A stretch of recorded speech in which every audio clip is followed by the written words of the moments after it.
Hello, this is Michael Moss. Heather Cox Richardson is unable to read the letter today, so I will be reading it in her place.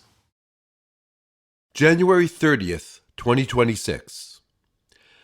As the American people continue to express their fury over the violence of federal agents in Minneapolis and elsewhere, officials from the Trump administration today tried to shift the public narrative to shore up their softening base and silence their opponents. Late last night, more than 24 federal agents took independent journalist Don Lemon, formerly of CNN, into custody, charging him with violating the Freedom of Access to Clinic Entrances, or FACE, Act, which criminalizes people who move past peaceful protests to threaten someone or obstruct their access to a reproductive health clinic or place of religious worship. That law has usually been used to prosecute anti-abortion activists who block reproductive health clinics. As soon as he took office in 2025, Trump praised dozens of right-wing protesters who had been convicted of violating the FACE Act when they committed acts of violence at women's health care clinics. Lemon is also charged with conspiring to hurt the exercise of rights, a law originally passed after the Civil War to combat Ku Klux Klan members who were trying to force Black Americans back into a form of quasi-slavery. Lemon filmed protesters who disrupted a church service in St. Paul, Minnesota on Sunday, January 18th. Kira Butler of Mother Jones reports the ultra-conservative white nationalist church has ties to the Trump administration. One of the church pastors, David Easterwood, is an official from Immigrations and Customs Enforcement, or ICE. Jared Lay and Samuel Oakford of the Washington Post reviewed the video Lemon filmed at the church protest. They wrote that the video shows that Lemon identified himself as a journalist and followed protesters into the church. Inside for about 45 minutes, he interviewed 4 parishioners and 5 protesters. 8 of those 9 exchanges appeared calm. The video does not show Lemon participating in the chants with which the protesters disrupted the service. A pastor asked Lemon to leave, and 7 minutes later, he exited the church. Federal prosecutors tried to charge Lemon, his producer, and about 6 others shortly after the protest, but a magistrate judge refused a warrant for Lemon and his producer, saying prosecutors had not shown evidence that would justify the arrests. The administration then asked a federal judge to overturn the magistrate judge's decision.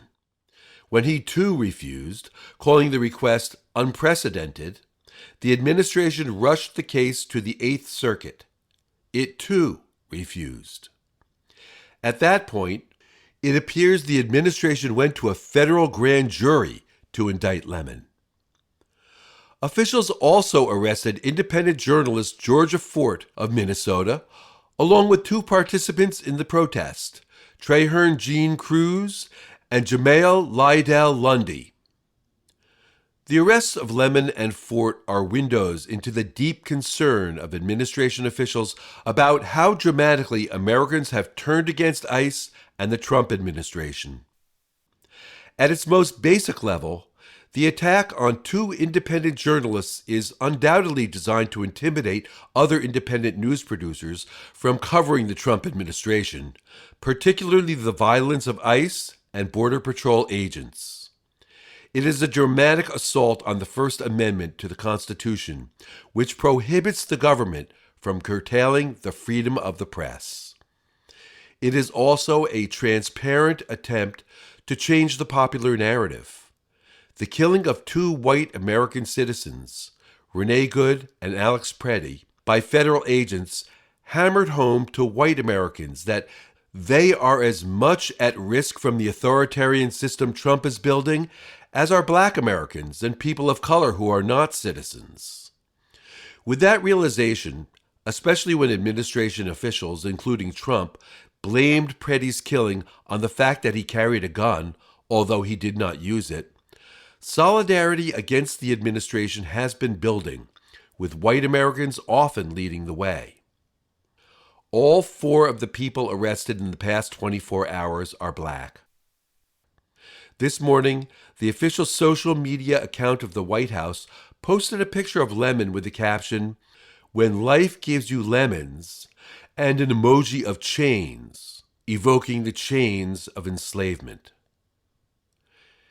In case this appeal to the MAGA base wasn't clear enough, Attorney General Pam Bondi took to social media to highlight the religious claim behind this profound attack on the freedom of the press enshrined in the First Amendment. "Make no mistake," she said, "under President Trump's leadership and this administration, you have the right to worship freely and safely. And if I haven't been clear already, if you violate that sacred right, we are coming after you." The administration is appealing to the MAGA racist and Christian nationalist base by demonstrating that it is willing to violate the Constitution to impose MAGA's ideology on the nation. But it is also apparently trying to signal to white American citizens that they should think they are safe from an authoritarian administration. Its top victims remain black Americans and people of color. Lemon will be pleading not guilty. After appearing in court Friday, he told reporters, "I have spent my entire career covering the news. I will not stop now. I will not be silenced. I look forward to my day in court." The growing concerns of administration officials that they have lost control of the narrative over ICE and federal authority might have been behind their willingness to drop what they say is the last of the Epstein files they will be releasing. Congress passed a law requiring the full disclosure of those files by December 19th, but until today, the Department of Justice had released less than 1% of them. Today, Deputy Attorney General Todd Blanche said the department is continuing to withhold nearly 3 million pages of documents because they contain child sexual abuse material and the department has an obligation to protect victims' rights. He said the department is withholding another 200,000 pages because of legal privileges. Today's release marks the end of a very comprehensive document review process to ensure transparency to the American people, Blanche told reporters. For all the talk of protecting the personal information about Epstein's victims, the new files release the names and identifying information of a number of survivors, including some who have not previously been associated with the Epstein operation. 20 Epstein survivors released a statement saying, "This latest release of Jeffrey Epstein files is being sold as transparency, but what it actually does is expose survivors. As survivors, we should never be the ones named, scrutinized, and re-traumatized while Epstein's enablers continue to benefit from secrecy. This is a betrayal of the very people this process is supposed to serve." Journalists are scrutinizing the new material and have already found that billionaire Commerce Secretary Howard Lutnick, who said last year he and his wife had been so repulsed by Epstein that they cut ties with him around 2005, in fact visited with him in 2012, 4 years after Epstein's first conviction of procuring a child for prostitution, and continued to correspond with him until at least 2018. Other administration figures also show up in the files. First Lady Melania Trump wrote a friendly email to Ghislaine Maxwell in 2002. Before she married Trump, and when Maxwell was Epstein's girlfriend, Melania Knauss wrote to compliment Maxwell on a picture of her in a New York Magazine profile of Epstein. Knauss added, "I know you are very busy flying all over the world. How is Palm Beach? I cannot wait to go down. Give me a call when you're back in New York. Have a great time." She signed the email, "Love, Melania." Billionaire Microsoft founder Bill Gates appears in the files. Elon Musk appears repeatedly in the files, with messages suggesting he was a big fan of Epstein's parties. Trump, too, appears frequently in the files, but a spreadsheet listing accusations against him and other prominent people disappeared shortly after it appeared today.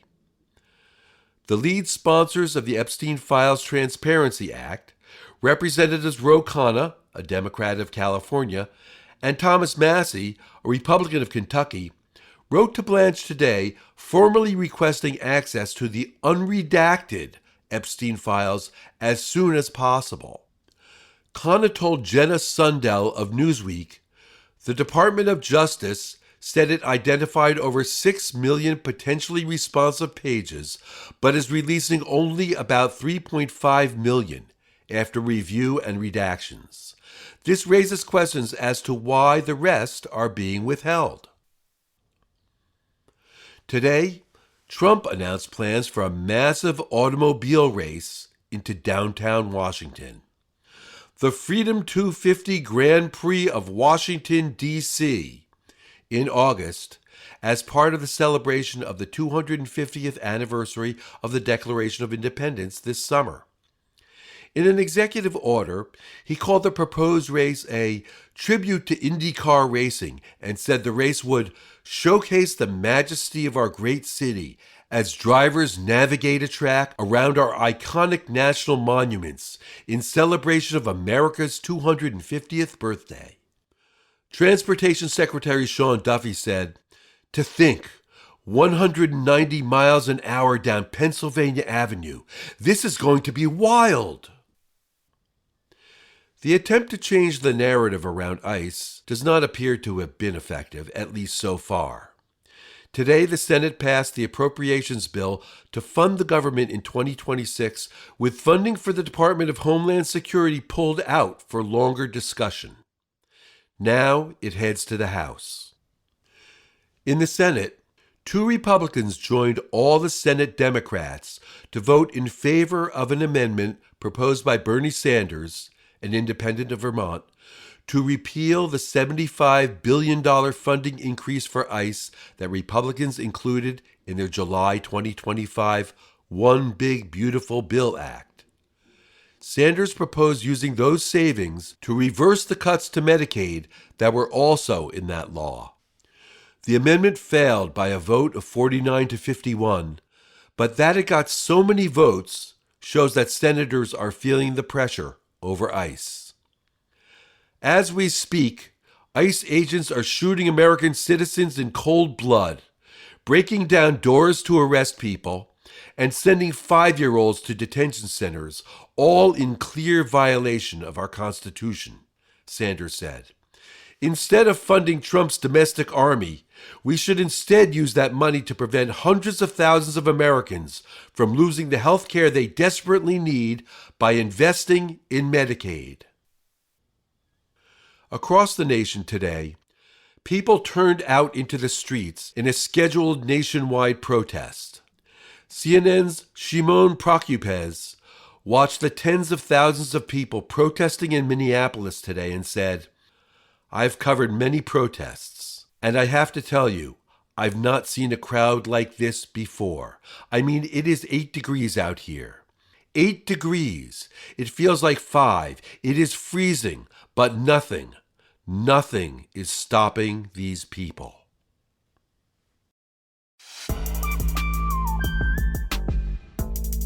Letters from an American was written by Heather Cox Richardson.